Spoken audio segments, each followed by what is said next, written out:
इलय के कर भोजपुरी के शेक्सपियर भिखारी ठाकुर जी के वाह जे भोजपुरी के मान सम्मान प्रतिष्ठा बचौले बनी। हाँ जी जेकर नाम भिखारी ठाकुर जी, भरत शर्मा जी, गोपाल राय जी। तो भिखारी ठाकुर जी एगो गीत गौले रहनी। एगो पत्नी के पति परदेश चल गए बड़े कमाए खातिर। कहाँ जे कलकत्ता। हाँ जी चल गईला के बाद भुला गईलन। हाँ मेहरारू चिट्ठी लिखल बड़ी, व्हाट्सएप पर मैसेज ना चिट्ठी। चिट्ठी में लिखल का बा देखी का लिखल बा हो तनी हमनी लगे व्यवस्था नहीं है कि हमारा मिले के मौका नहीं है मिलल। एगो कुर्सी लगा दी हमनियो जा सकते हैं। हमारे कोनो गारंटी ना हो कि अब हम केने कहां चल जाए। देखी पहले के मेहरारू।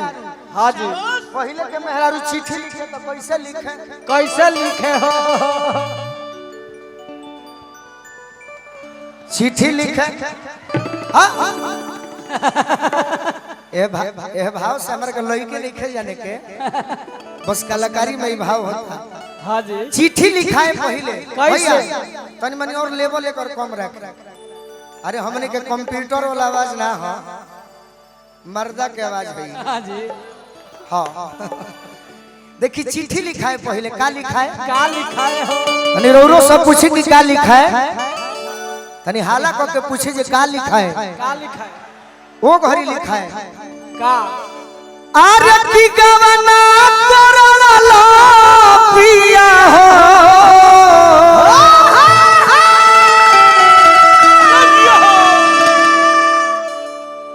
घरे अपना घरे बैठल।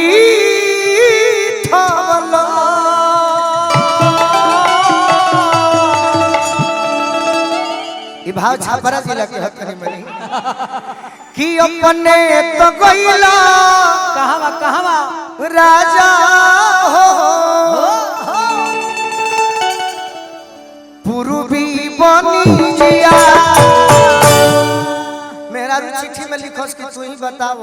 हाँ जी कि हमारा के छोड़ के बाहर गई बड़ो। तो तू बताओ कि केकरा से हंसो आ केकरा से बोलो आ केकरा से कहब पिया हो दिलवा के बतिया। एक महीना बाद वो चिट्ठी पहुँचे। हाँ जी तो पति देव जब पढ़स तो चिंता में हो के जवाब देस कि तू पूछले बड़ू केकरा से हंसे के बा, केकरा से बोले के बा आ केकरा से दिल के बात कहे के बा। तो पति देव एने से जवाब भेजो अपना पत्नी खातिर कि नदी से हंसी हो धनी हो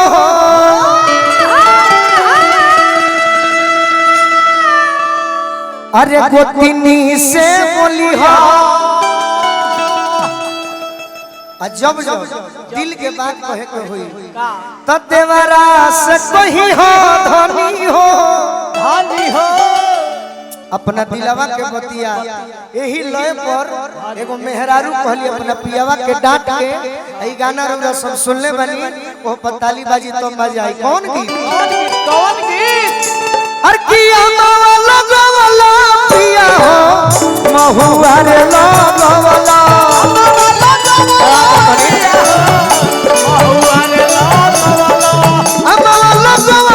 पिया हो महुआ लगवला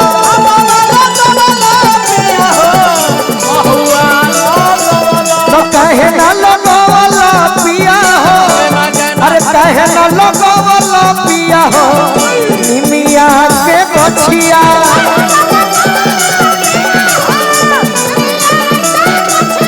कहे ना लगवला पिया हो निमिया के गछिया।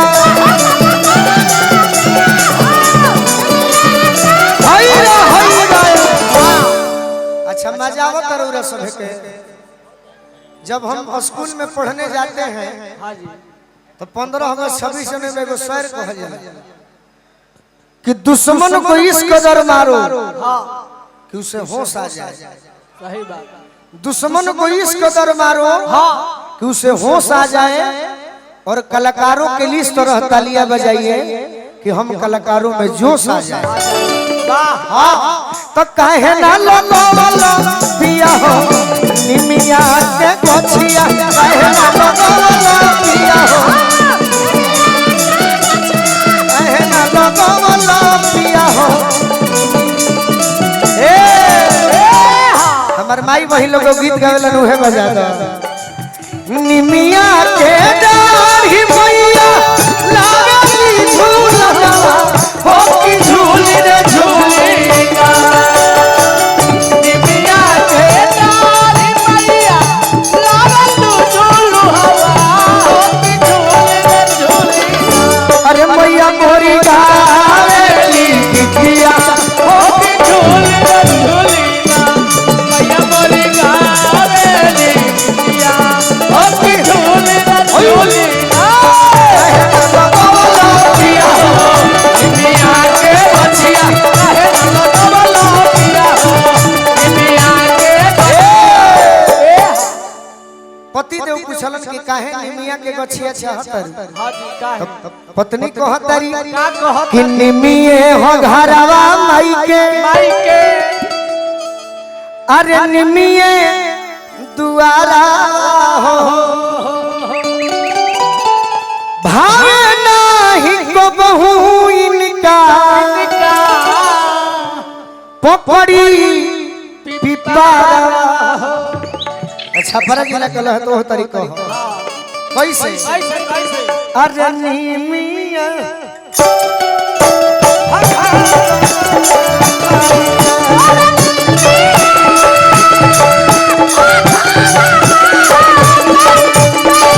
निमिये हो घरवा माई के निमिये दुआरा हो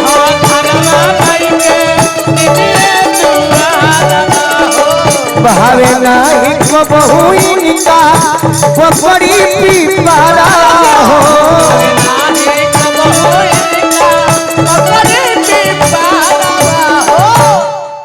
अनारू आर लगवला राजा हो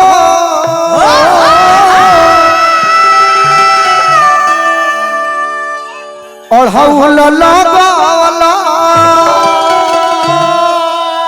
काहे ना अरे काहे ना लगवला पिया हो अरे काहे ना लगवला पिया हो निमिया के गछिया काहे ना लगवला पिया हो निमिया के गछिया काहे ना लगवला पिया हो निमिया के गछिया काहे ना लगवला पिया हो काहे ना लगवला पिया हो निमिया के प्रेम से बोली सच्चे दरबार की अब एगो हनुमान